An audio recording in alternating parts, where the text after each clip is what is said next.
नमस्कार, न्यूज़ 24 देख रहे हैं आप। मैं हूं आपके साथ डॉक्टर मीना शर्मा।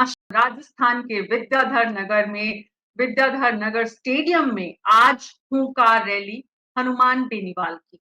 हनुमान बेनीवाल ने पूरे राजस्थान के अलग-अलग विद्यालयों, महाविद्यालयों, विश्वविद्यालयों के छात्र नेताओं को एकजुट करने की कोशिश की। युवाओं के अधिकारों को यहाँ पर सामने रखा कि छात्र संघ चुनाव नहीं कराकर राजस्थान सरकार ने कितना गलत फैसला किया है।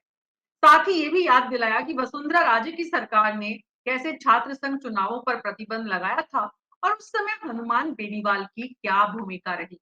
आज अपने साथ युवाओं को जोड़ने की कोशिश में कितने सफल हुए हनुमान बेनीवाल। इस वक्त रैली का आयोजन चल रहा है, इसलिए हनुमान बेनीवाल की पार्टी की पूरी ताकत वहीं पर लगी हुई है। लेकिन इस पूरी ताकत के पीछे इस बार कौन होगा? हनुमान बेनीवाल किसके साथ और कौन से राजनीतिक दल के साथ उनका गठबंधन, उनकी एक तरह से सहयोग, अलायंस, जिससे कि राजस्थान की राजनीति में वो अपनी जगह सुनिश्चित कर सके, पक्की कर सके। आज हमारे साथ विशेष मेहमानों के पैनल में इसी पर विस्तार से चर्चा करेंगे कि इन युवाओं को जो साथ लेने की कवायद हनुमान बेनीवाल ने की है, उसमें वो कितना सफल हो पाएंगे। ओम सैनी जी वरिष्ठ पत्रकार, जगदीश शर्मा जी वरिष्ठ पत्रकार, पौरुष भारद्वाज जी कांग्रेस के प्रवक्ता, होशियार सिंह मीना राष्ट्रीय मंत्री अखिल भारतीय विद्यार्थी परिषद हमारे साथ जुड़े हैं और डॉक्टर निमिषा गौड़ बीजेपी से हमारे साथ हैं। आप सभी का बहुत बहुत स्वागत है।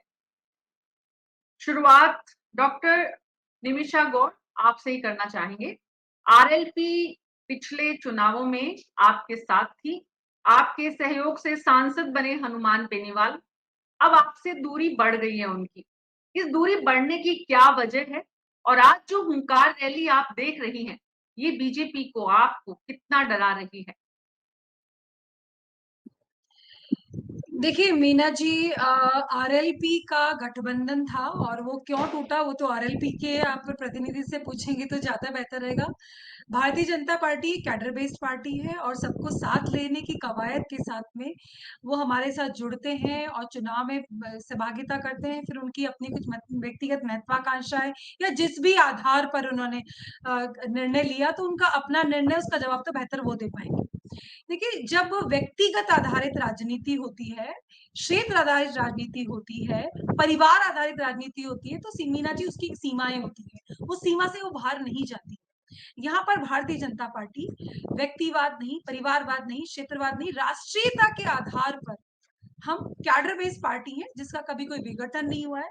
निरंतर सक्रियता के साथ में, चाहे पक्ष में हो या विपक्ष में हो, हम कार्य करते हैं। आज हनुमान बेनीवाल जी की अपनी युवा जो रैली निकाली है, उन्होंने व्यक्तिगत हुंकार भर के उभारी है। कई बार वो स्वयं को किसान नेता प्रस्तुत करते हैं, युवा नेता प्रस्तुत करते हैं, तो उनकी अपनी एक कार्यशैली रही है। आरोप प्रत्यारोपों के माध्यम से कांग्रेस के प्रतिनिधि कह रहे थे, कांग्रेस के ही उनके रणनीतिकार प्रमुख जो है उन्होंने कमेंट किया है आज उनके ऊपर, तो खैर उस विषय पे मैं नहीं चाहूंगी। तो रही भारतीय जनता पार्टी, हम लोग पूरे कैडर के साथ चलते हैं, हम सबको साथ लेने की हमारी प्रवृत्ति रहती है, तो जो भी आया उसका स्वागत है, लेकिन नीतियों के साथ कोई समझौता नहीं, राष्ट्र हित के साथ कोई समझौता नहीं। सर्वोपरि राष्ट्र हित है, माँ भारती है और माँ ऐसा क्या भारती के किया हनुमान बेनीवाल ने कि राष्ट्रहित पूरी तरह से प्रभावित हो गए? जो आपके साथ थे वो आपसे दूर हो गए। सवाल ये है, हनुमान बेनीवाल और उनकी पार्टी ये बताएंगे कि वो आपके साथ क्यों आए थे।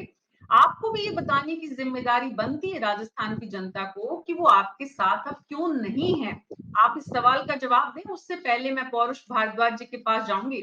पौरुष भारद्वाज जी, आज जब यहाँ पर हनुमान बेनीवाल ने अपना भाषण दिया और उसमें जो संबोधन दिया, एक तरफ कहा वसुंधरा, दूसरी तरफ कहा अशोक गहलोत जी, उनके संबोधन में ये जो फर्क है वो क्या बताता है कि कांग्रेस पार्टी और अशोक गहलोत जी के साथ उनके संबंध कुछ ज्यादा मधुर हो रहे हैं इन दिनों?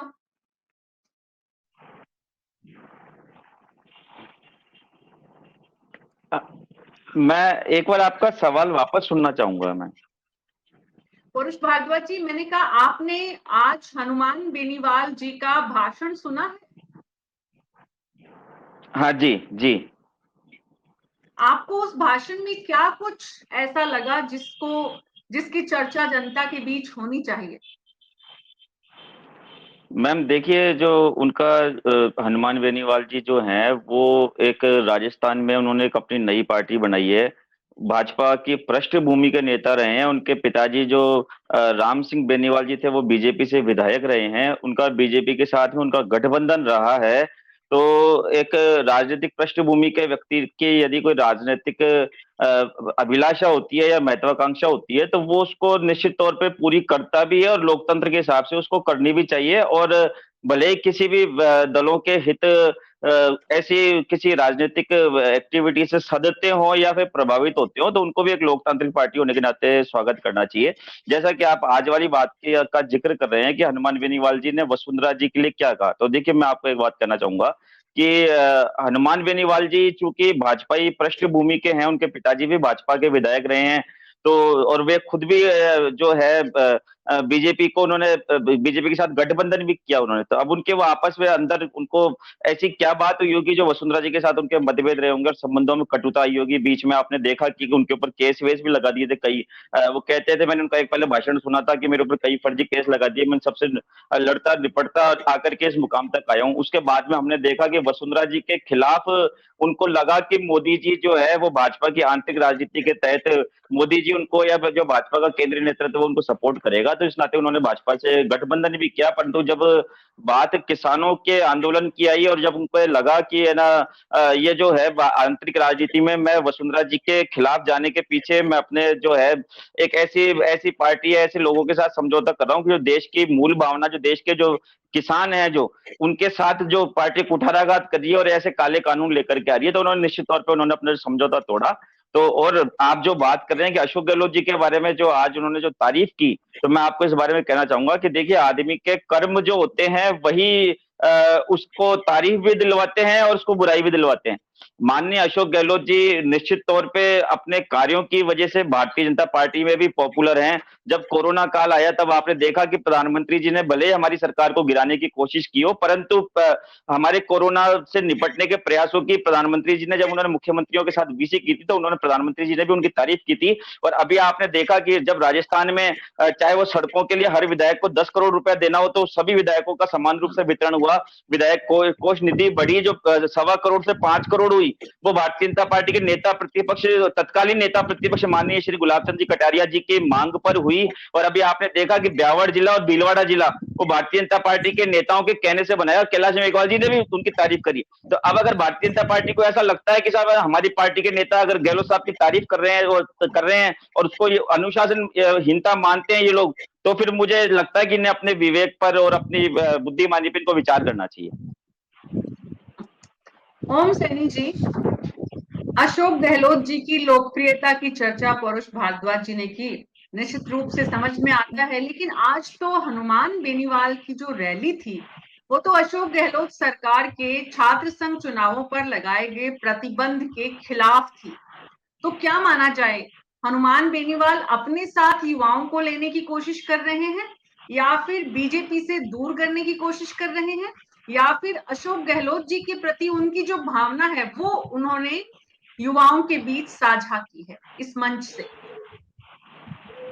आपके 3 प्रश्न है। 3 प्रश्नों का पहला उत्तर यह है कि हनुमान बेनीवाल एक राजनेता है, उनकी अपनी एक पॉलिटिकल पार्टी है। वो अपनी पॉलिटिकल पार्टी के इंटरेस्ट को देखते हैं, कैसे उसका विस्तार हो, कैसे उसका दबदबा है, कैसे उनको राजस्थान में जगह मिले, पहली बातें देखते हैं।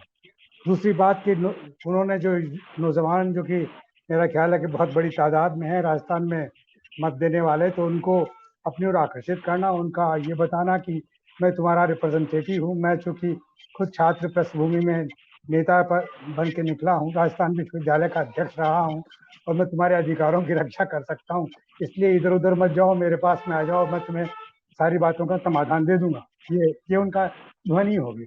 और तीसरी ये कि जब आपको आगे बढ़ना और देखना है कि भारतीय जनता पार्टी ने आपके साथ में गठबंधन तोड़ लिया है या आपने तोड़ लिया, किसानों वाले मामले को लेकर के उनकी नाराजगी थी तो उससे वो अलग हुए, और उसके बाद में अब जब आगे की राजनीति करनी है तो निश्चित रूप से गठबंधन के बगैर तो स्वतंत्र रूप से क्या हासिल कर सकते हैं, और नौजवानों को साथ में लेकर के और दूसरे दलों से क्या हासिल कर सकते हैं। दूसरे दलों का मतलब है सत्ताधारी दल, और इधर का मतलब है भारतीय जनता पार्टी तो उनको अब स्वीकार कर नहीं रही, ऐसा लग रहा है। और कांग्रेस ये देख रही है कि अगर स्थितियां बनती है तो लोकसभा के चुनाव में अगर हनुमान बेनीवाल को साध लिया जाए तो मारवाड़ का एक बहुत बेहतर हिस्सा है जिसमें कि वो उनका बोलना चालना काफी असरदार होता है। और जो कांग्रेस की बागी या कहना चाहिए भारतीय जनता पार्टी के समर्थक दूसरे जो नेता लोग हैं उस कम्युनिटी में, उनके लिए अपने आप में एक कांग्रेस के लिए मददगारी का सिलसिला है। यही सोच करके आज जो कुछ हो रहा है जयपुर में, क्योंकि अब तो कुछ हो नहीं रहा होगा, बड़े जोर से बरसात हो रही है और काला सारा आसमान काला पड़ा हुआ है, तो अभी तो बस मेरा कुछ ख्याल है सब मिनट कुछ पहले ही, मुश्किल से 7-8 मिनट पहले ही हनुमान बेनीवाल का भाषण खत्म हुआ है और खत्म करते करते उनको कहना पड़ा कि बारिश से डरिए मत, भागिए मत, रुकिए, आज बारिश में सब साथ नहाएंगे। तो कितना विश्वास करेगी युवा पीढ़ी जगदीश शर्मा जी हनुमान बेनीवाल पर?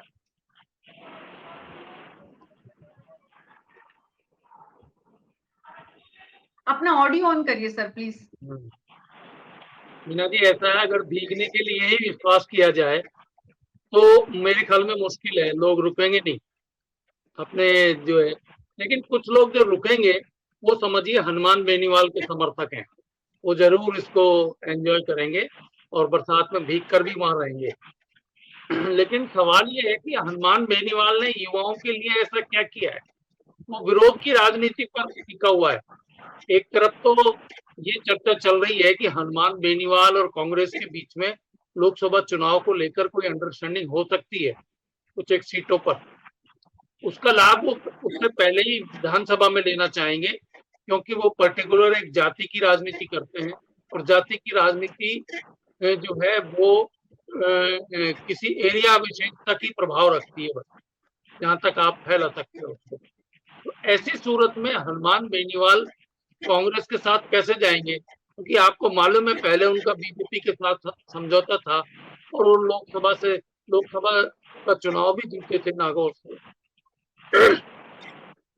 तो ऐसी सूरत में अगर वो नागौर डिस्ट्रिक्ट या वेस्टर्न राजस्थान में, पश्चिमी राजस्थान में कुछ जगह पर अपने उम्मीदवार खड़े करने की कोशिश करेंगे विधानसभा के लिए, क्योंकि पहले से उनके पास 2 विधायक हैं, तो उसमें थोड़ा बहुत अंडरस्टैंडिंग बन सकती है, कांग्रेस के साथ भी बन सकती है, ऐसी मेरी मान्यता है।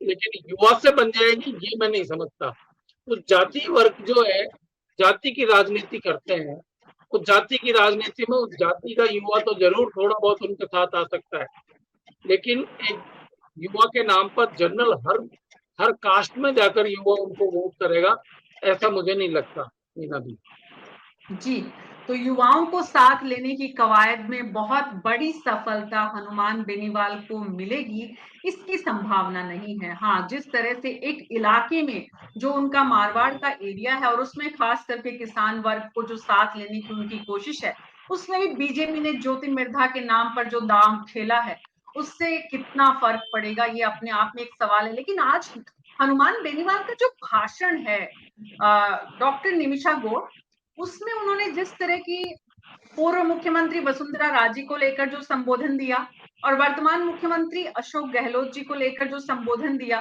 उस संबोधन से ही, हालांकि वसुंधरा विरोधी राजनीति उनकी जो पार्टी है उसकी जमीन रही है, इसलिए समझ में आता है। और एक समय था जब वसुंधरा विरोधी राजनीति के चलते ही उन्हें बीजेपी के कुछ दूसरे तबके की तरफ से, दूसरे जो गुटबाजी है बीजेपी के भीतर की, उसकी वजह से उन्हें सपोर्ट मिला था बीजेपी का। लेकिन अब जिस तरह से उनके सुर बदले हुए हैं, ऐसे में ये समझ में आता है कि उनका झुकाव कहाँ है। हालांकि वो हर बार ये कहते हैं कि हम किसी के साथ नहीं है, हम झुकेंगे नहीं, हम किसी के साथ अलायंस नहीं करेंगे, लेकिन उनकी शब्दावली, भाषा शैली बताती है कि आपसे उनकी, निमिषा जी, दूरी लगातार बढ़ रही है। मीना जी, देखिए, ये आपसे मैं पुनः कहूंगी कि ये आरएलपी का प्रश्न है। आरएलपी का कोई प्रतिनिधि आपके भी चैनल पर नहीं है, वो उनसे पूछते बेहतर रहता। आज उनसे उनकी अपनी एक प्रवृत्ति है, उनके अपने एक स्टेटमेंट व्यक्तिगत रहते हैं, वो किस तरह की राजनीति करते हैं, किसान नेता बताते हैं, किसान नेता के आधार पे क्या कार्य किया, क्या अपने क्षेत्र के दायरे से बाहर निकल के उन्होंने विकास के कार्य किए। जनप्रतिनिधि हैं तो जनप्रतिनिधि किसके हैं, किस क्षेत्र के हैं, अपने ही क्षेत्र के हैं, अपनी ही सांसद के क्षेत्र में कितना काम वो बताएंगे। और हमारी दूरियां मैं बता रही हूँ, जिस व्यक्तिगत आधार पर दावपेच करके, जिस व्यक्तिगत आधार पर वो महत्वाकांक्षी थे, या जिस आधार पर कैडर पे वो नहीं आ रहे थे, तो वो ये पार्टी के स्तर का निर्णय है, वो दूरियां उन्होंने स्वतः बनाई है। तो मीना जी, ये आरएलपी का प्रश्न है। पुनः आप बीजेपी का पूछिए, आप उससे।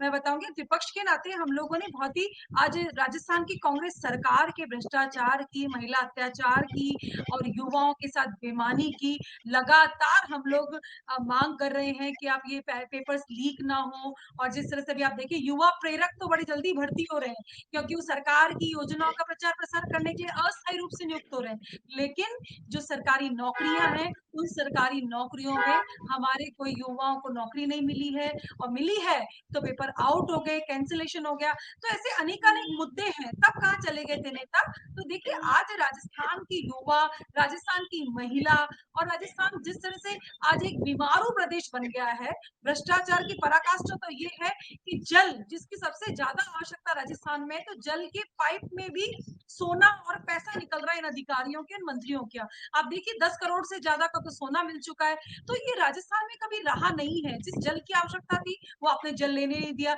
जल जीवन मिशन के 35,000 करोड़ रुपए का हिसाब किताब यदि जांच के दौरान देख रहे हैं, तो आप लॉकर्स में से गोल्ड निकल रहा है, कैश मिल रहा है, लेकिन पानी कहीं नहीं जाने दिया। तो ये बदले की भावना के साथ राजस्थान के साथ कार्य करने वाले जननेता कितना लुभा पाएंगे राजस्थान की जनता को, आने वाला समय बताएगा। मीना जी, कथनी करनी जी, की खाई खत्म समय हो चुकी समय है। समय 20वीं समय सदी जो आज का 21वीं है सदी वो की तय राजनीति में करेगा। प्रवेश कर चुके आज हैं आप का और हम। समय, निमिषा जी, डॉक्टर निमिषा गौड़, आज हर दिन जैसे जैसे आप चुनाव की तरफ बढ़ रहे हैं, वैसे वैसे लोग तय हो रहे हैं कि वो किसकी तरफ जाएंगे, कहाँ झुकेंगे। निश्चित रूप से उसमें बदलाव आएगा समय के साथ। लेकिन आज की जो हुंकार रैली है, आज की जो भीड़ है, आज का युवाओं का जो एकजुट होना है, हनुमान बेनीवाल के साथ पूरे राज्य के अलग अलग महाविद्यालयों के छात्र नेताओं का जो इकट्ठा होना है, छात्र जो चुनाव, छात्र संघ चुनाव है, उसको बीजेपी इतना बड़ा मुद्दा नहीं बना पाई, लेकिन हनुमान बेनीवाल जो बनाने की कोशिश कर रहे हैं। आपको, बीजेपी को डर लगता है उससे, कहीं कोई चिंता होती है उससे कि युवा कहीं आपसे दूर ना चला जाए? आज भारत का युवा भारतीय जनता पार्टी के साथ, माननीय प्रधानमंत्री जी के नेतृत्व के साथ, G20 के अध्यक्षता के सम्मान के साथ आज पुरजोर एकता से बंधा हुआ है। क्योंकि आज वो, चाहे वो मुद्रा ऋण लो या रोजगार मेले के माध्यम से लो, रोजगार, सुरक्षा, संरक्षा, ये सभी के साथ में युवा पूरी तरह से जुड़ा हुआ है, जुड़ाव महसूस करता है। मुद्रा ऋण के माध्यम से युवाओं को यह सशक्त बनाया गया है और इतने लाभ दिए गए हैं। आज जनधन बैंक अकाउंट हर गरीब के तबके तक पहुंचा है, तो सशक्त हुआ है, मध्यस्थों की भूमिका खत्म हुई है। तो आज का युवा यही चाहता है, तकनीकी ग्रामीण तक पहुंची है।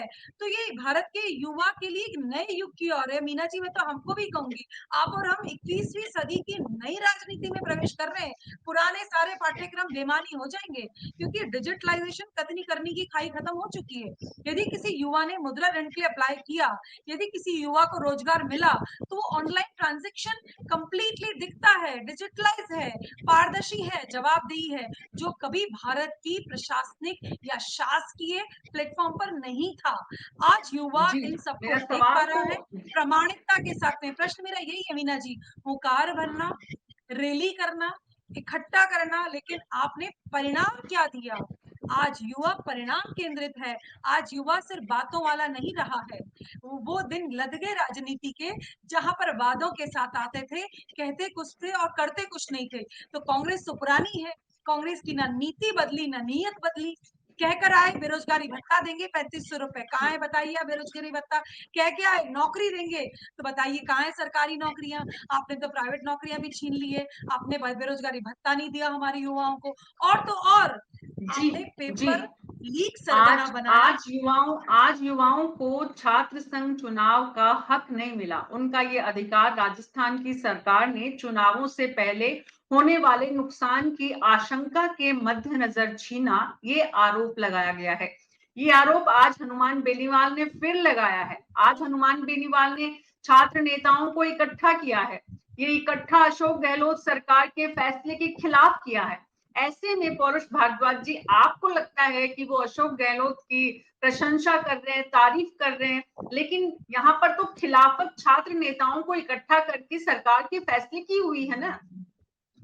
ओम सैनी जी, ये विरोधाभास आपको भी नजर आता है ओम सैनी जी, कि एक तरफ तो अशोक गहलोत जी की तारीफ हो रही है, मुख्यमंत्री जी की, और दूसरी तरफ उन्हीं के फैसले के खिलाफ युवाओं की हुंकार रैली आयोजित की जा रही है। देखिए, ये राजनीति में ये सब चीजें चलती हैं, और लिंग दो कमेटी की रिपोर्ट जो लागू करनी चाहिए थी वो पिछले कई वर्षों से नहीं हो रहा। और लिंग दो कमेटी का अगर उन रिपोर्ट को आप लागू कर सकें, ये क्षमता किसी भी सरकार में नहीं रही, न इसमें रही न पिछली वाली में रही। और वो कैंपस गंदा हो जाता है, जिस तरीके से कास्टिज्म का सिलसिला नजर आता है, जिस तरीके के सारे व्यवहार होते हैं, जैसे आम चुनावों में होते हैं उसी तरीके से सारे चर्चे होते हैं। तो उनको सुधारने का जिम्मा तो किसी छात्र नेता ने लिया नहीं, न राजेंद्र राठौड़ ने लिया, न रघु शर्मा ने लिया, न महेश जोशी ने लिया, और न हनुमान बेनीवाल ने लिया। ये लोग अपना अपना रूट पास करके निकल गए। अब अपेक्षा कर रहे हैं कि साहब जो अभी वर्तमान में जो कुछ है वो लोग ठीक करें, तो वो बड़ा मुश्किल काम है। तो ऐसी स्थिति में ये चुनाव का एक डेमोक्रेटिक इंस्टीट्यूशन समझने का सिलसिला होता है, तो लेकिन डेमोक्रेटिक इंस्टीट्यूशन का मॉडल जो बाहर बना हुआ है एमएलए एमपीज के लिए, वही अगर विश्वविद्यालय में लागू हो तो फिर कोई अर्थ नहीं रह जाता। विश्वविद्यालय में वैचारिक रूप से जो फर्क थे, यूजन सभा थी, विद्यार्थी परिषद थी, स्टूडेंट फेडरेशन थी, एनएसयूआई थी, उनके अपने मैनिफेस्टो होते थे, जिनके माध्यम से वो लोगों से संपर्क करते थे, डिबेट होती थी, एक दूसरे को समझाने का प्रयास करते थे, वो सब तो हवा हो गए। अब तो सिर्फ ये कि फलाने साहब लड़ रहे हैं तो उनके बड़े बड़े पोस्टर हैं, फलाने साहब ऐसे हैं, फलाने साहब ऐसे हैं। तो ये मेरा ख्याल है कि कोई ज्यादा डेमोक्रेटिक लाभ का सिलसिला नहीं है। और ये तो डिबेट करने से पहले उनको, हनुमान बेनीवाल को भी सोचना चाहिए कि वो जिस जमाने में इलेक्शन जीत करके आए थे, उस वक्त भी कितना 18,000 के करीब वोटर थे, जिसमें शायद 2200 या 2500 वोट मिले थे उनको। उसमें वो राजस्थान विश्वविद्यालय के अध्यक्ष बन गए। ये चिंता इस बात की होनी चाहिए कि इन्वॉल्वमेंट वहाँ क्यों नहीं होता डेमोक्रेटिक तरीके से। यूनिवर्सिटी में अगर इस तरह का इन्वॉल्वमेंट हो तो बात समझ में आती है, कॉलेजेस में हो तो बात समझ में आती है, लेकिन वैसा इन्वॉल्वमेंट तो होता नहीं है। तो ऐसी स्थिति में ये चुनाव तुम दे सकता है कि जैसे इलेक्शन से पहले एक टेस्ट है जो पास कर लेने पर पॉलिटिकल पार्टी फिर टिकट देती है, कांग्रेस दे देगी, बीजेपी दे देगी, दूसरी कोई अगर कोई नहीं देगा तो अपनी खुद की बना डालेंगे। ये ज्यादा मीनिंगफुल बात नहीं है। आज कितने इकट्ठे हुए हैं मुझे नहीं मालूम, मैंने तो देखा भी नहीं। ये सब कुछ इसी पर देखा है कि सब क्या हुआ है, कितने लोग आए हैं। वैसे सचमुच में ऐसा नेता चाहिए नौजवानों का, जो नौजवानों को सच में दिशा दे सके, और जो बेसिक रूप से ये कह सके कि जो कुछ ये एजुकेशन सिस्टम है इससे हमें क्या मिलता है, ये कह सके, बेरोजगारी के खिलाफ कह सके, भत्तों के लिए कह सके, गवर्नमेंट को जिम्मेवारी याद दिला सके, और खामखा जो ये जुमले फेंकते हैं उन जुमलों को रिजेक्ट किया जा सके, उस तरह की बात होनी चाहिए। लेकिन वो सब तो कहीं देखने को मिलता नहीं। वो तो जैसे ही नेताजी सामने नजर आते हैं तो दंडवत हो जाते हैं, सारे के भागे, नेताजी अब क्या दिक्कत है। तो नेताजी कभी भी उनको डांटने फटकारने का रास्ता नहीं अडॉप्ट करते कि भाई तुम ये समझते क्यों नहीं हो, तुम ऐसा क्यों करते क्यों नहीं हो। ऐसा कहने का मतलब होता है कि वोट कट जाएंगे। तो ये जो भय है वोट कटने का, ये बड़ा खतरनाक है। और इसके ये सारे सामंजस्य बिठाते हैं, चाहे कितने ही अनुशासन के और स्मिता के और बुनियादी उन पर कितनी दस्तिगान कर लीजिए, हकीकत ये है कि आपका बेसिक कैरेक्टर जो है वो जो ढीला हो गया है, उसको टाइट करने के लिए ऐसे राजनेताओं की जरूरत है जो कस के बात कह सके और अपनी उस तरह में अपने दम पे जिंदा रह सके। वो दोनों बातें मिस कर रहा है। ये ऐसे कस के बात कहने वाला भी कोई नहीं। ओम सैनी जी, राजनीति के जिस चरित्र की हम बात कर रहे हैं, वहां वरिष्ठ नेताओं की जिम्मेदारी हो जाती है कि वो युवा पीढ़ी के ऐसे नेताओं को तैयार करे और उनके सामने एक नजीर भी पेश करे। यहाँ तो वरिष्ठ नेता ही आपस में कुर्सी के लिए जिस तरह से लड़ भिड़ रहे हैं, उसमें युवाओं के लिए इस राजनीतिक संस्कृति की जो होनी चाहिए उसकी तो सिर्फ कल्पना है जो बातों में हो सकती है। साकार करने के लिए तो राजनेताओं को प्रयास करना होगा, और वो प्रयास करता हुआ कौन नजर आता है? आज हनुमान बेनीवाल का जो प्रयास है, जगदीश शर्मा जी, हनुमान बेनीवाल खुद भ्रम की स्थिति में है क्या कि वो युवाओं को साथ ले रहे हैं, युवाओं को छात्र संघ चुनावों को होना चाहिए इसके लिए एकजुट कर रहे हैं, इकट्ठा कर रहे हैं, लेकिन खुद अशोक गहलोत सरकार की नीतियों की तारीफ भी कर रहे हैं। तो एक भ्रम की स्थिति में खुद हनुमान बेनीवाल जो नजर आ रहे हैं, वो छात्राओं को कैसे स्पष्टता देंगे, छात्र छात्राओं दोनों को? मीना जी, ऐसा है, वो दो चीजें एक साथ कर रहे हैं। एक तो छात्रों को इस नाम पर इकट्ठा कर रहे हैं कि देखो छात्र संघ के चुनाव नहीं हुए, तो जयपुर इतना बड़ा क्षेत्र है, जयपुर को ही अगर लें, पड़ोस में जो है नागौर और अजमेर और अलवर और ये सारे जिले भी हैं, इनसे भी छात्र नेता अगर आते हैं इस बात पर तो लोग जुटते हैं। छात्रों को जुटाने के लिए तो ये सब्जेक्ट बढ़िया है, लेकिन उनको अगर कांग्रेस के साथ चुनाव में जाना है तो उसके लिए उनको अशोक गहलोत जी की थोड़ी तारीफ भी करनी पड़ेगी। ये बिल्कुल मानने की बात है। तो ये कंफ्यूजन नहीं है, ये सोचा समझा एक्शन है। कंफ्यूजन तो तब हो जबकि वो इस बात को समझ नहीं पा रहे हो।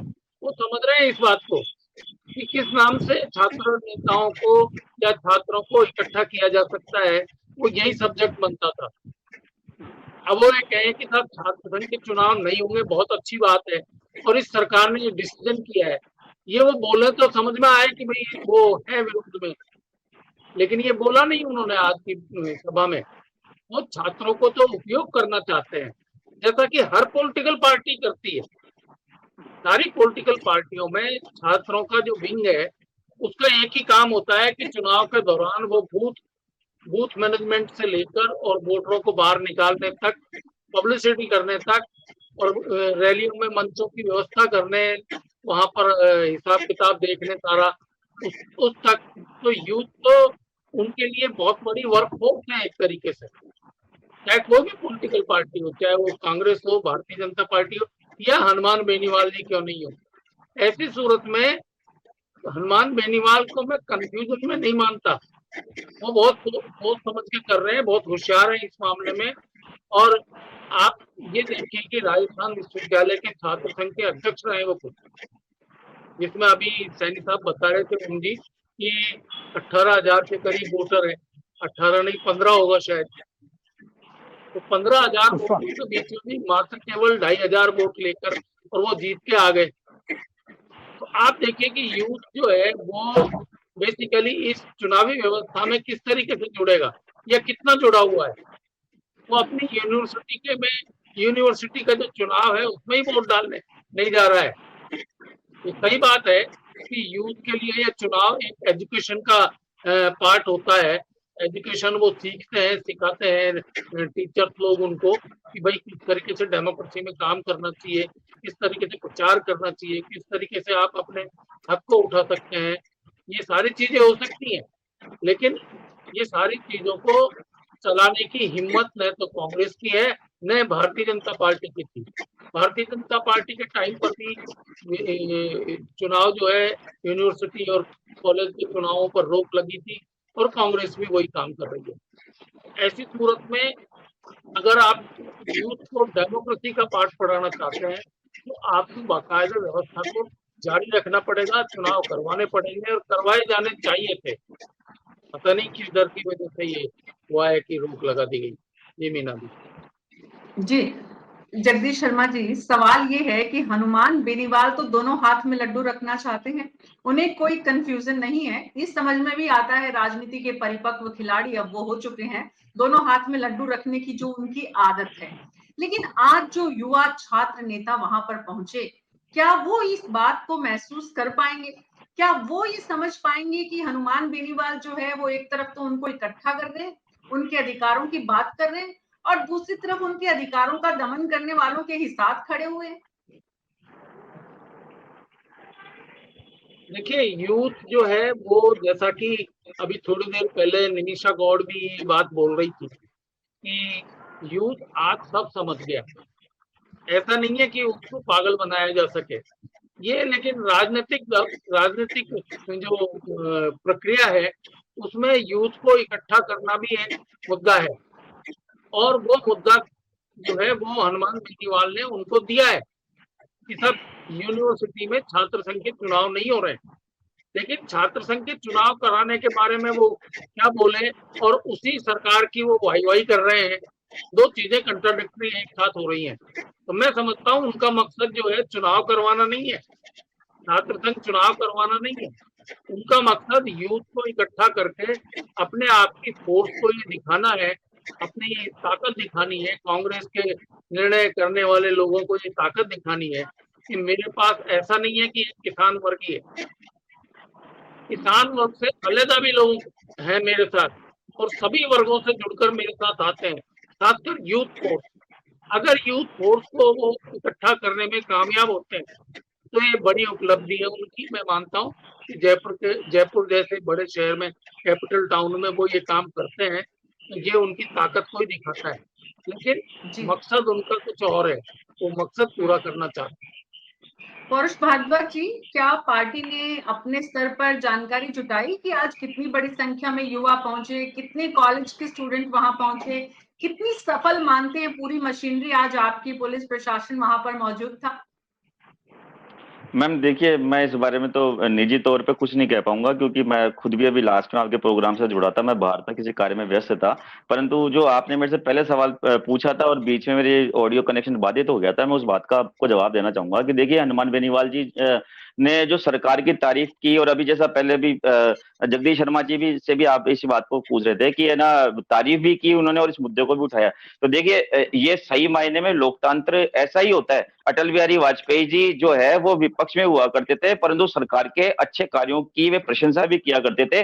और जब इंदिरा गांधी जी ने पाकिस्तान के 2 टुकड़े करके बांग्लादेश बनाया, तब उन्होंने स्वयं विपक्ष के सबसे बड़े नेता होने के नाते उन्होंने इंदिरा गांधी जी को मां दुर्गा का रूप बताया। परंतु पिछले कुछ वर्षों में, जब से मुझे बड़े दुख के साथ कहना पड़ रहा है कि जब से मोदी जी का जो भारतीय जनता पार्टी में जो उदय काल हुआ है, यहाँ पर जो राजनीतिक जो प्रतिद्वंदी कहा जाए या फिर जो प्रतिपक्ष में लोग होते हैं, उनको ये लोग एक तरीके से एज ए दुश्मन ट्रीट करने लगे, और यहाँ तक कि खुद की पार्टी के जो नेता जो उनके विचार से सहमत नहीं है, जिसमें राजस्थान में वसुंधरा जी भी और अन्य राज्यों में अन्य नेता भी, उनको भी लोग दुश्मन की तरह ट्रीट करने लगे। तो मैं इस बात को कहना चाहूंगा कि इन लोगों को भी हनुमान बेनीवाल से सीख लेनी चाहिए कि अगर आप 5 कार्य करते हैं और अगर आप 4 अच्छे कार्य करते हैं और आप 1 खराब कार्य करते हैं, तो आपके 4 कार्यों की प्रशंसा भी की जानी चाहिए और आपके 1 कार्य की आलोचना भी की जानी चाहिए। मेरे हिसाब से हनुमान बेनीवाल जी ने वही बात की। और दूसरी बात मैं कहना चाहूंगा, देखिए, छात्र संघ चुनाव पर आप ही के चैनल पे हम लोगों ने एक बार पहले बैठ के डिबेट की थी, जो इस समय नया या ताजा मामला था। तो देखिए, मैं इस बात को कहना चाहूंगा कि सरकार का इस चुनाव को बैन करने में कोई रोल नहीं है। आप स्वयं इस बात को जानती हैं कि नई शिक्षा नीति 2020 जो केंद्र सरकार के द्वारा लागू की गई, और राज्यों पे प्रेशर है उस चीज को कि आप उसको जल्दी से जल्दी उसका इंप्लीमेंट कीजिए और आप इसको जो है इसको रूटीन में अपनी व्यवस्था में इसको लेकर के आइए। उसी शिक्षा नीति 2020 के ऊपर विचार करने के लिए पूरे राजस्थान भर के कुलपतियों की 12 अगस्त 2013 को एक मीटिंग हुई थी। उसमें उसका एजेंडा जो था, वो एजेंडा नई शिक्षा नीति पे विचार करने का था। अब उस नई शिक्षा नीति पे को हम किस तरीके से लागू करेंगे, उसमें बात निकल के आई कि साहब अभी छात्र संघ चुनाव भी होने, उसी में बात ही निकल के आई कि साहब छात्र संघ चुनाव को इस साल रहने दिया जाए, क्योंकि एडमिशन की प्रक्रिया चल रही है और है ना, कुछ एक रिजल्ट्स भी आने बाकी है, और अगर ऐसे में अगर इलेक्शन होते हैं तो फिर ये जो सेमेस्टर वाली जो प्रक्रिया है बाधित हो जाएगी और ये चीज जो है इस साल हम लागू नहीं कर पाएंगे। देखिए, मेन एजेंडा ये था। फिर जब छात्र संघ चुनाव पे बैन करने की बात चली, तो कुछ कुलपतियों में से किसी ने ये भी कहा कि साहब वो लिंग दो कमेटी की भी सिफारिशों का उल्लंघन कर रहे हैं छात्र, और अब ना धन का खर्च होता है, बाहुबली जो है वो इसमें प्रवेश कर गए हैं। तो ये सारी जो प्रक्रिया है कुलपतियों की बैठक में आपस में हुई थी। और आप देखिए, आप जैसा कि आप सब लोग जानते हैं कि एक राजनीतिक विषय बना करके हम इसको कितना ही उछाले भले, लेकिन एक जो विश्वविद्यालय होते हैं एक ऑटोनॉमस बॉडी होते हैं। सरकार सिर्फ इनके ऊपर, सरकार इनका बजट सैंक्शन करती है, सरकार इनसे किसी मामले में रिक्वेस्ट कर सकती है, लेकिन सरकार इनको आदेश नहीं देती है विश्वविद्यालयों को कि आपको ऐसा ही करना है। जो छात्र संघ चुनाव पे जो रोक का निर्णय था वो समस्त कुलपतियों का निर्णय था, और उन्होंने जो निर्णय लिया उससे उन्होंने उच्च शिक्षा विभाग को सूचित किया, और उच्च शिक्षा विभाग ने आपने हनुमान बेनीवाल ने इस विषय को राजनीतिक मुद्दा बनाकर राजनीतिक रैली आयोजित की। आपके पास अधिकार था कि आप इस विषय को राजनीतिक नहीं बनाने के लिए उनको अनुमति नहीं देते रैली की? नहीं, देखिए मैडम, मीना जी, हम लोग मोदी सरकार नहीं है। हम हर लोकतांत्रिक ढंग से किए गए हर जन आंदोलन को, भले ही वो हमारे खिलाफ हो, हम तानाशाही वाले राज्य में नहीं जी रहे। हमारा संविधान जो है वो लोकतांत्रिक संविधान है, और अगर यदि कोई उसकी अनुमति लेता है रैली की या सभा की, सरकार के खिलाफ कोई प्रदर्शन करना चाहता है, तो उसको निश्चित तौर पर दिया जाता है। मीना जी आप एक बार प्लीज इनको चुप करिए, मैंने इनके बीच में नहीं बोला। निमिषा जी, आपकी बहुत गंदी आदत है, आप बीच में बोलते, प्लीज। आपकी बारी है, आपकी बारी आएगी, आपकी बारी आएगी। आपकी मुझे भारतीय जनता पार्टी मुझे भारतीय जनता पार्टी के प्रवक्ताओं की प्रैक्टिस पता है कि जब इनकी पोल खुलने लगती है तो ये बीच में बोलने लगते हैं।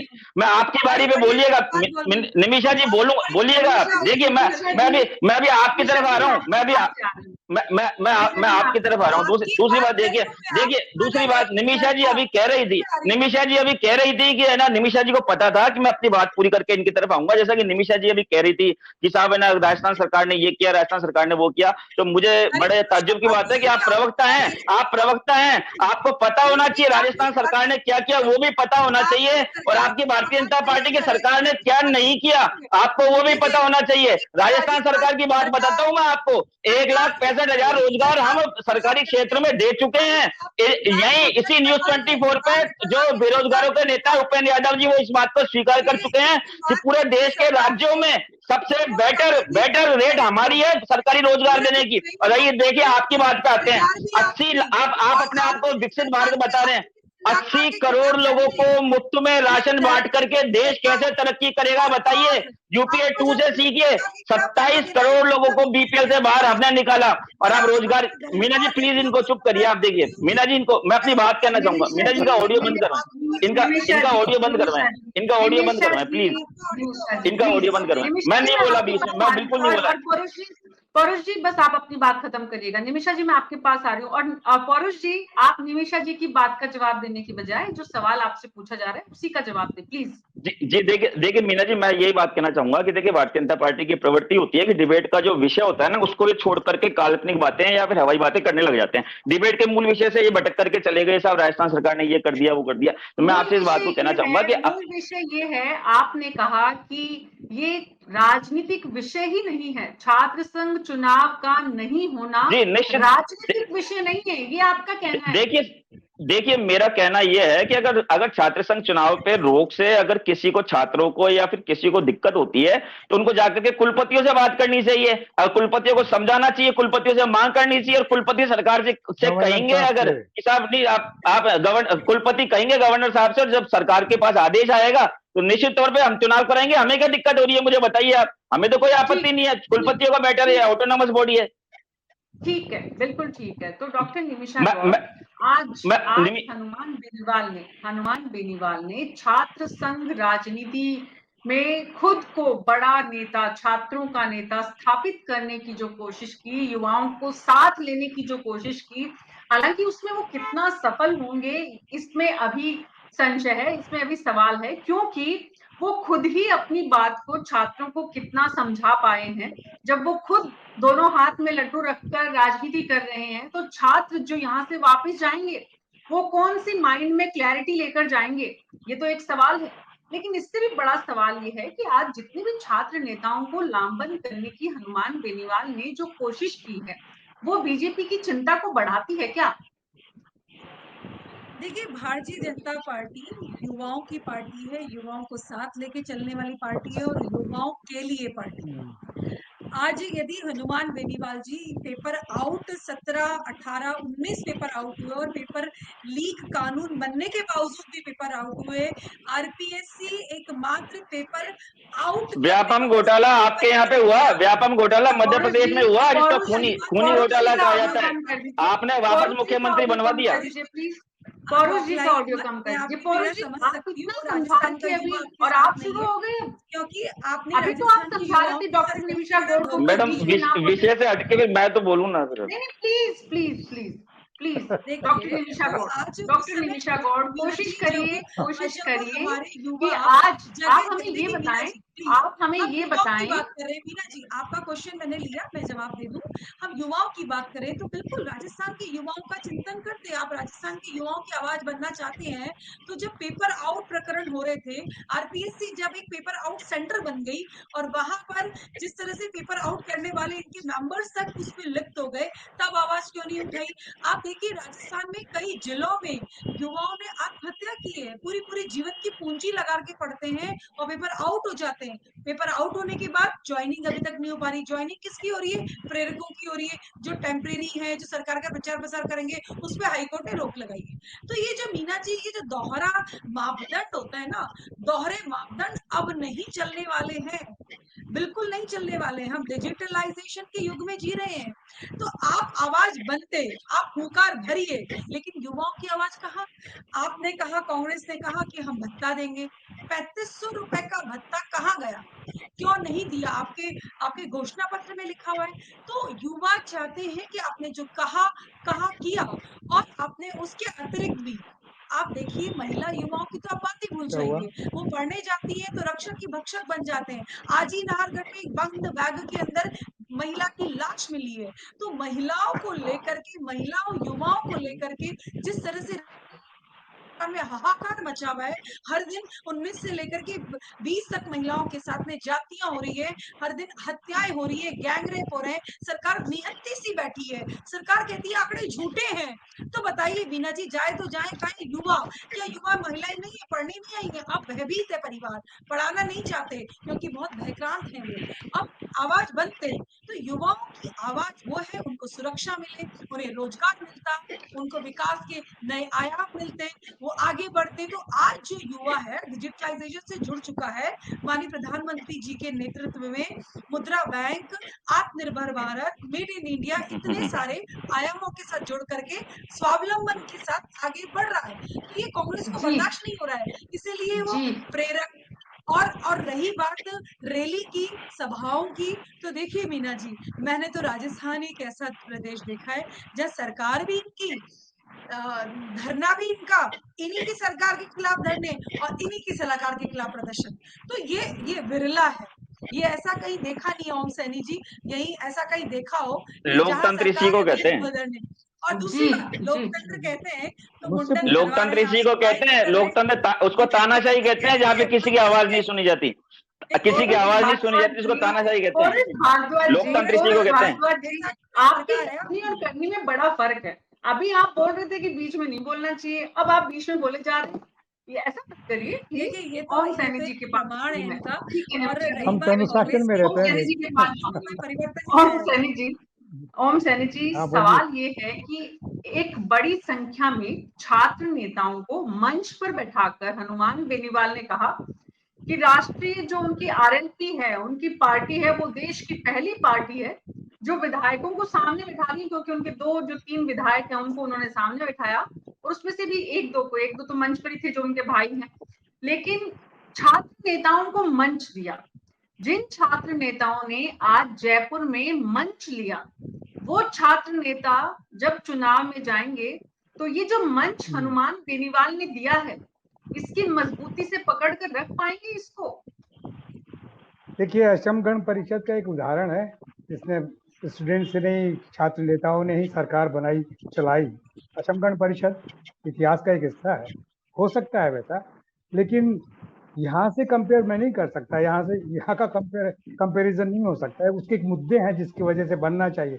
मेरा ख्याल है कि जो इलेक्शन की बात कर रहे हैं और जो उसको लेकर के आप अगर चुनाव मैदान में उनको लेके जाएंगे तो कोई मतलब नहीं है। आप कोई वैकल्पिक व्यवस्था अगर दे सके, जो भारतीय जनता पार्टी के पास भी नहीं है और कांग्रेस के पास में भी नहीं है, आपकी अपनी व्यवस्था कि किस तरीके से हर वर्ग का भला हो सकता है, किस तरीके से नौजवानों को नौकरियां मिल सकती है, एजुकेशन सिस्टम बेटर हो सकता है, इस तरह कोई योजना अगर पेश करें अपनी इन प्रदर्शनों में, आंदोलनों में जहाँ इकट्ठे हो रहे हैं वहाँ, तब तो कोई बात है। वरना तो यही इकट्ठे होकर के कि साहब इलेक्शन नहीं हुआ इसलिए हम लोग यहाँ पर आ गए और अधिकारों का हनन हो रहा है और अत्याचार हो रहा है। बीमार समाज को दुरुस्त करने की बात तो कोई सोच ही नहीं रहा। हर रोज रेप हो रहा है या ये हो रहा है, ये रेप हो रहा है तो क्यों हो रहा है? समाज में इस तरह का व्यवधान कैसे, ये कैसे सब पैदा हो रहा है? राजनेताओं को फुर्सत ही नहीं इन सब बातों पे गौर करने की। न सामाजिक अध्ययन करवाता है, न मनोवैज्ञानिक अध्ययन करवाते हैं, न ये देखना चाहते कि कौन सा ये जो गांवों से लड़के आते हैं शहरों में आके ऐसे क्यों हो जाते हैं। ये सारी बातें देखना चाहिए, उनका अध्ययन करवाना चाहिए, उनको दुरुस्त करना चाहिए। उसके बजाय वही जुमलों की तरफ से प्रशस्ति गान करने का जो सिलसिला है ये बड़ा खतरनाक है। इससे भला नहीं हो सकता। और मैं समझता हूँ कि हनुमान बेनीवाल साहब ने जो भी कुछ किया होगा आज, क्योंकि हमने तो पता नहीं, वो तो कल ही पता लगेगा कि उनका क्या मैनिफेस्टो था, क्या एजेंडा था, क्या कार्यक्रम था, क्या संबोधन दिया और कितने लोग थे और कैसे उनकी मुद्राएं थी, कैसे वो, ये सब तो बिगड़ देखे तो कुछ कह नहीं सकते। लेकिन उनका अपना प्रयास है, पॉलिटिकल पार्टी ऐसे ही बनती है और ऐसे ही दबदबा भी स्थापित करती है। और ये नहीं कहा जा सकता कि क्योंकि असम गण परिषद का हमारे पास में उदाहरण है कि उन लोगों ने सरकार बनाई ना, चलाई, बहुत बेहतर तरीके से चलाई। तो ये ऐसा नहीं है कि ऐसा नौजवानों की एक अलग पार्टी बन सकती है। अरे भाई नौजवान लेकिन क्या सब चीजों को आउटराइट रिजेक्ट कर देंगे क्या? जरा समझने की जरूरत है। अब इस पे चर्चा अगर वो करें, वैसी कोई बात हो तो कुछ टिप्पणी की जा सकती है, वैसे टिप्पणी करने का तो कोई अर्थ है नहीं। उन्होंने किया, लोग आ गए, वो जातीय लगाव से आए या व्यवसायिक लगाव से आए या बेरोजगारी की वजह से आए या कॉलेजों में जो परेशानियां हो रही है उसकी वजह से आए, ये तो छानबीन का सवाल है। अब छानबीन से पता लगेगा, या तो पॉलिटिकल पार्टीज बोले फिर हम देखेंगे, वरना हम छानबीन कर लेंगे कैसे क्या हुआ है। जी, आपने थोड़ी बहुत छानबीन तो जरूर की होगी सर, आपकी नेचर है कि आज जयपुर नहीं, में आप इतना बड़ा कार्यक्रम हो रहा है। मीना जी अगर आपने देखा, आपने 2 सेंटेंस बोले ना कि एक ने वसुंधरा नाम लिया, एक को अशोक जी नाम लिया, बस ये है पत्रकारों की समझ का जरिया, ये है, खट से पता लग जाता है कि कैसे क्या होने का। सर आप जैसे वरिष्ठ पत्रकारों की समझ से ही तो हम ज्यादा बेहतर ढंग से हमारे देश की, प्रदेश की जनता को समझाना चाहते हैं। तो आप अपने नजरिए से समझाइए, हमारी समझ को छोड़िए। हमारी समझ आपसे समझ लेते लेते थोड़ी बढ़ जाएगी। राजनेता जब कुछ समझने को तैयार हो तो समझाए ना। आप क्या समझ रहे हैं आज की रैली से? क्योंकि जब रैली होती है तो उसके पहले तैयारियां होती हैं, उसके पहले जो कुछ प्रचार प्रसार होता है, होने के बाद चिंतन मनन तो हम कर ही रहे हैं बैठ के। देखिए हनुमान बेनीवाल के पास में करीब 50,000 लोगों की फौज ऐसी है जो नागौर, डीडवाना, पुष्कर, ये जो अपना मेरवाड़ा इलाका है, तो कभी भी आ सकते हैं। वो उनको जब आप बुलाएंगे वो उस तरह का कमिटमेंट, और रीजन बहुत सारे हैं। उसके व्यावसायिक रीजन भी है, उनके कास्टीय रीजन भी है, उसका क्षेत्रीय रीजन भी है, उनका जो नाराजगी है सत्ताधारी दल से और प्रतिपक्ष से, दोनों से, वो भी है। तो उन सबका इस्तेमाल करके उन्होंने बुला लिया। लेकिन विकल्प क्या दिया है उन्होंने, वो तो उनके भाषण से ही पता लगेगा। और भाषण आने से पहले जो बरसात आई है, आपने तो भाषण सुना होगा। वर्तमान में जीते हैं आप, वर्तमान में जीते हैं पत्रकार लोग, वरिष्ठ पत्रकार लोग। वर्तमान क्या कह रहा है? वर्तमान में जीता हूँ, लेकिन प्रतिक्रिया देखिए वर्तमान में जीता हूँ, लेकिन एशिया कप चल रहा है तो मैं बहुत, मेरी कमजोरी है क्रिकेटाई। मैं आपको बता दूं, तो मैं पाकिस्तान का और बांग्लादेश का क्रिकेट देख रहा था, उस चक्कर में मैंने नहीं सुना, वरना पूरा सुनता मैं। और फिर आपका आदेश मिला तो मैं जगदीश शर्मा जी आप मैच का लुत्फ लीजिए सर। जगदीश शर्मा जी, ओम सैनी जी ने जो असम गण परिषद का उदाहरण दिया है, क्या हनुमान बेनीवाल असम गण परिषद का इतिहास हिंदुस्तान में, राजस्थान में रिपीट करने की क्षमता रखते हैं? जो वसुंधरा राजे और अशोक गहलोत को जिस तरह का संबोधन करते हैं, मैं दोबारा रिपीट कर रही हूँ उस बात को, क्योंकि मैं भाषा की शैली किसी भी राजनीतिज्ञ की सबसे बड़ी जो है वो क्षमता होती है, वो किस तरह से, क्योंकि जो सबसे अच्छा वक्ता है वही सबसे अच्छा नेता है, और वो अपने वरिष्ठ नेताओं को कैसे संबोधित करता है, इससे उसका चरित्र पता चलता है। तो आज जिस तरह के भाषण में शब्दावली का इस्तेमाल उन्होंने युवाओं के बीच में किया है, उससे लगता है कि असम गण परिषद का इतिहास हनुमान बेनीवाल राजनीति में रिपीट कर पाएंगे। देखिए मीना जी, आप भी जर्नलिस्ट है, फील्ड में काफी घूमती हैं, मुझे ऐसा मालूम चला। आप कभी न कभी जरूर मिली होंगी हनुमान बेनीवाल से। उनसे आप पर्सनल कभी भी बात करेंगे तो क्या कहना चाहिए, उनकी संस्कृति जो है भाषा की, वो आपको पता चल जाएगी। फिर जब संस्कृति की हम बात करते हैं तो जिसके साथ वो समर्थन में जाना चाहते हैं, जिसके साथ जुड़ना चाहते हैं, उसके बारे में वो सचमुच में ऐसा बोलेगा। लेकिन अगर उनका बढ़िया तरीके से ग्रूमिंग हुई होती तो वो विरोध वाले व्यक्ति को भी जी लगाकर बोलता। मुझे लगता है कि वसुंधरा जी से वो काफी चोट खाए हुए हैं राजनीतिक तौर पर, और वो चोट ही उनकी बोलती है कि उनके लिए जी नहीं लगाते, अशोक जी के लिए अशोक जी लगाते हैं। तो ये फर्क तो ये है। और जहां तक राजनीति का फर्क है, असम गण परिषद में जब प्रफुल्ल महंत और भृगु फकन ने जो है सरकार बनाई थी असम गण परिषद के नाम पर, तो वो एक दिन में सरकार नहीं बनी थी। उससे पहले उन्होंने सालों तक आंदोलन किया था। उनका करीब करीब 1 दशक तक उनका आंदोलन थोड़ा बहुत और धीमे धीमे इस लेवल पर पहुंचा वो कि पूरे असम को उन्होंने, वहां के नौजवानों को तो जोड़ा ही जोड़ा, वहां की आम आवाम जनता को उन्होंने अपने साथ जोड़ा और वहां के इश्यूज को खड़ा किया। वो केवल छात्रों के इशू नहीं थे, वो सबके इशू थे। जो कुछ भी उनका इशू था, उनका इशू बेरोजगारी भी था, उनका इशू महंगाई भी था, उनका इशू जो आप अभी चर्चा कर रही थी और बीजेपी की प्रवक्ता कर रही थी कि क्राइम था। इस तरीके के इश्यूज को उन्होंने पूरे अपने स्टेट में बहुत तेजी से इकट्ठा किया। और हालत ये होती थी कि दिन में वो कह रहे हैं कि भाई आज रात को जो है सब दिया जलाकर अपना समर्थन घोषित करेंगे असम गण परिषद को, बीजेपी को, तो वो आसाम में होता था हर शहर में दिया जलाकर। और ये सोलिडिटी उन्होंने इकट्ठी कर ली थी और ये इकट्ठा करना ही उनकी सफलता थी।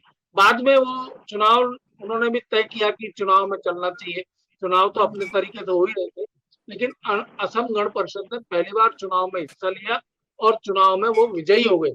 उनके नौजवान कैंडिडेटों को पब्लिक ने बड़ा सपोर्ट दिया और जीते।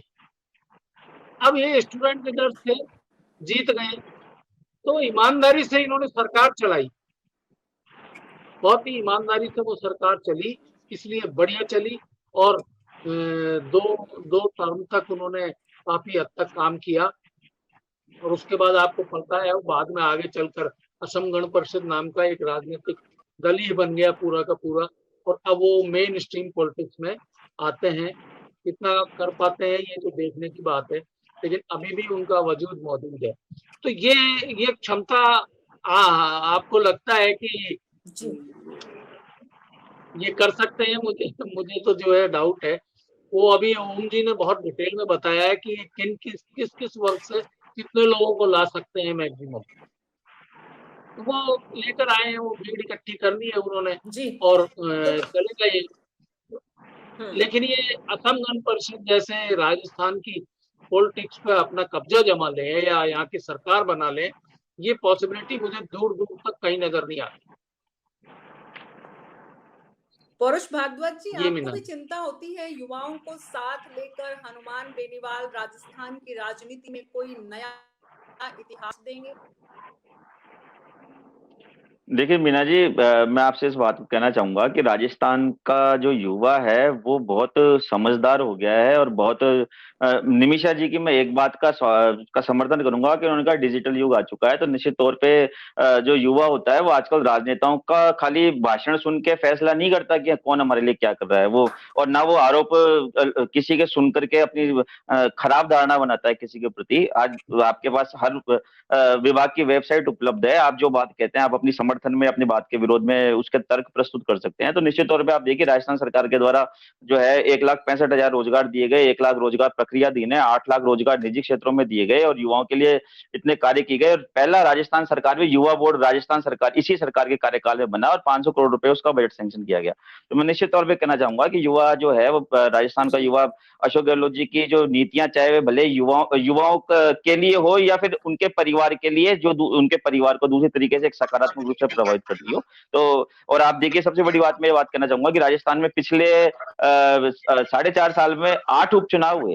मैं इस बात को कहता हूं कि भारतीय जनता पार्टी के अगर आरोपों में दम होता तो ये कम से कम आधे चुनाव तो जीते थे ना। हम वसुंधरा जी की सरकार में 5 उपचुनाव हुए, उनमें अधिकतर हमने जीते।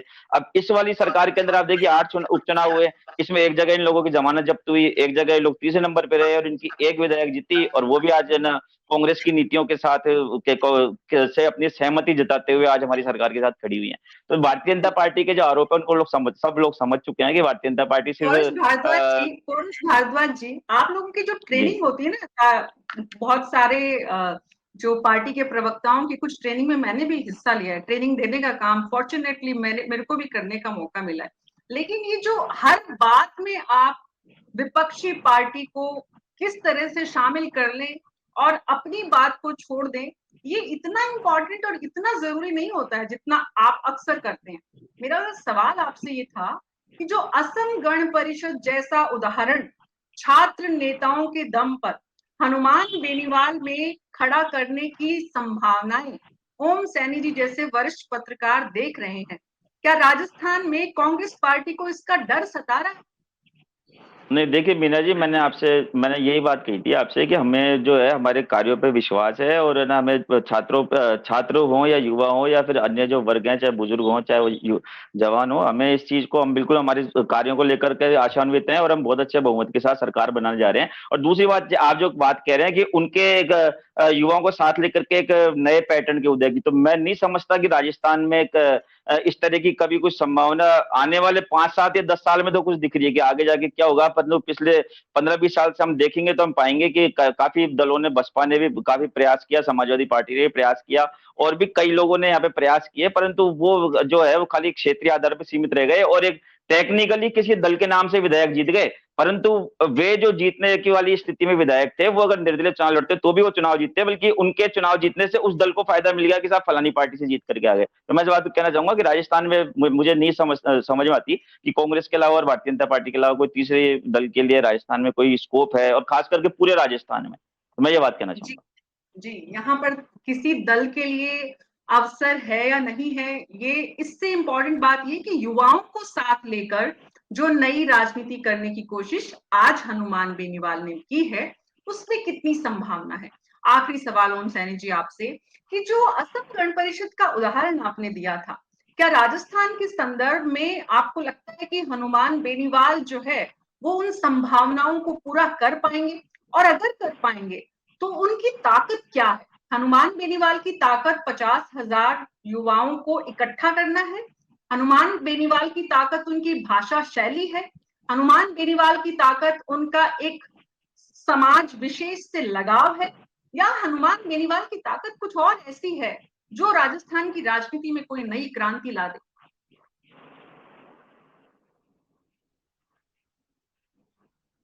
ओम जी, अपना ऑडियो ऑन करिए सर।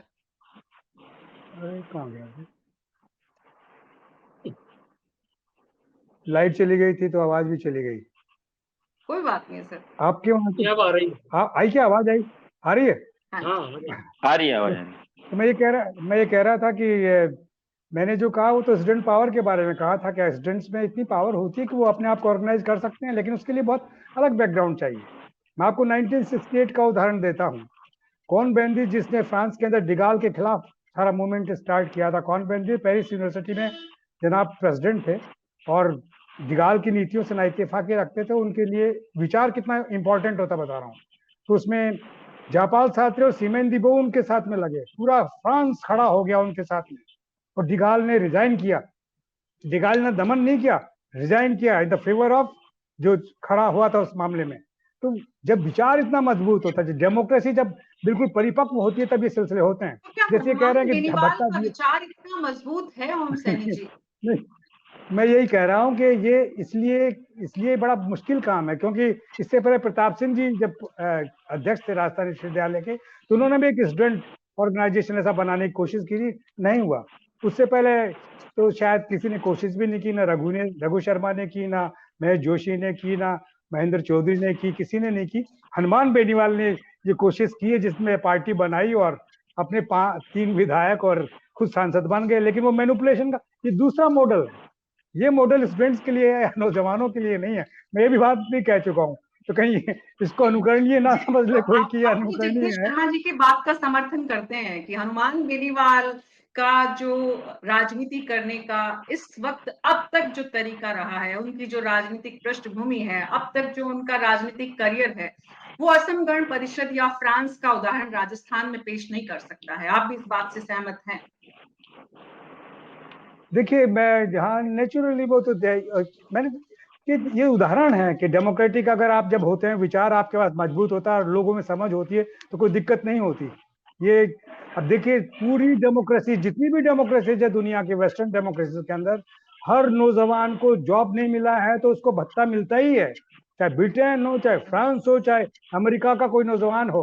और स्पेंड करने के लिए पैसा मिलता है हर महीने, ऑटोमेटिकली उसके बैंक खाते में आता है। लोग और यहाँ कहा जाता है कि रेवड़ियां बांटी जा रही है। ये मेरे समझ में ही नहीं आता कि वेस्टर्न डेमोक्रेसी के मॉडल में कितना बिल्कुल, दिया और ये जाता शायद है। हनुमान बेनीवाल को भी समझ में अभी तक नहीं आया जो आप कह रहे हैं, और ऐसे में जो आपको समझ में नहीं आया, जो हनुमान बेनीवाल को समझ में नहीं आया, वो उन युवा छात्र नेताओं को उन्होंने कैसे समझाया होगा, यही आज हमारे समझने का विषय था। और जो छात्र नेता यहाँ से निकले हैं वो क्या समझ लेकर निकले होंगे, यही सवाल है। छात्र राजनीति के नाम पर, युवाओं के नाम पर हनुमान बेनीवाल जिस राजनीतिक बिसात को बिछाने की कोशिश कर रहे हैं उसमें वो कितना सफल होंगे, देखना होगा। आप सबका बहुत बहुत शुक्रिया इस चर्चा में हमारे साथ शामिल होने के लिए। नमस्कार। कल शाम 6 बजे फिर मुलाकात होगी, तब तक के लिए नमस्कार।